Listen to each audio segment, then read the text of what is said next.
AI টুল ব্যবহার করে শুধুমাত্র মেয়েদের ছবি ব্যবহার করে তাদের ভিডিও তৈরি করছে কিছু মানুষ। এতে করে কি মেয়েরা গুণাগার হবে? এবং এর ভয়াবহতা যদি আলোচনা করতে দেখুন, এআই টুলের কথা একটু আগে আমরা অন্য প্রশ্নের উত্তর প্রসঙ্গে বলছিলাম যে এই টেকনোলজি ব্যবহার করে আজকাল মানুষ যা তা করতে পারছে।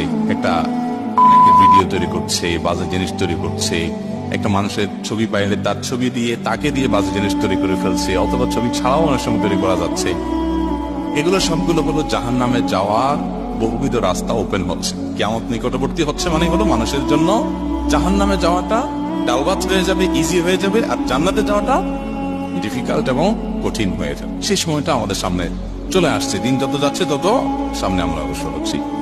এই সময়টাতে আমাদের দায়িত্ব হবে যে আমরা আল্লাহকে ভয় করব, তাকে অবলম্বন করে চলবো, এবং এই সমস্ত চমকের পেছনে নিজের ঈমানকে বিসর্জন করবো। আল্লাহ আমাদেরকে হেফাজত থাকার তৌফিক দান। এখন প্রশ্ন হলো, যে মেয়েদের ছবি ফেসবুক সোশ্যাল মিডিয়াতে ছেড়ে দিয়েছেন আপনি, সে ছবি দিয়ে এআই টুল ব্যবহার করে আপনার আর্টিফিশিয়াল ইন্টেলিজেন্স দিয়ে আপনার নেকেড ভিডিও তৈরি করা হচ্ছে, তাহলে মেয়ের গুনাহ হবে কিনা যার ছবি ইউজ করা হবে? এর উত্তর হলো, কোন মেয়ে মানুষ, কোন মহিলা মানুষ, প্রাপ্তবয়স্ক মানুষ তার নিজের সুন্দর ছবি, পর্দা ছাড়া ছবি যদি তিনি সোশ্যাল মিডিয়ায় ছেড়ে দেন, তাহলে সেক্ষেত্রে এই ছবির অপব্যবহার করে যে গুনাহগার হচ্ছে, যে খারাপ জিনিস তৈরি করছে, সে তো আসল কালপ্রিট, আসল অপরাধী আছেই। যে মেয়ে নিজের ছবি এভাবে অপকর্মে ব্যবহার করার সুযোগ করে দিয়েছে, তারও দায় আছে এবং সে আল্লাহর কাছে জবাব দেবে।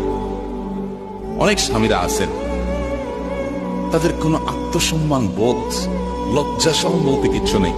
নিজের বউয়ের সুন্দর ছবি, সাজগোজালা ছবি সোশ্যাল মিডিয়াতে ছেড়ে দিচ্ছে।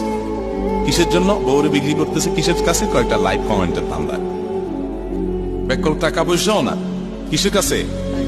ওটা লাইক কমেন্টের ধান্দায় নিজের বউরে বেচা দিয়ে দিচ্ছে।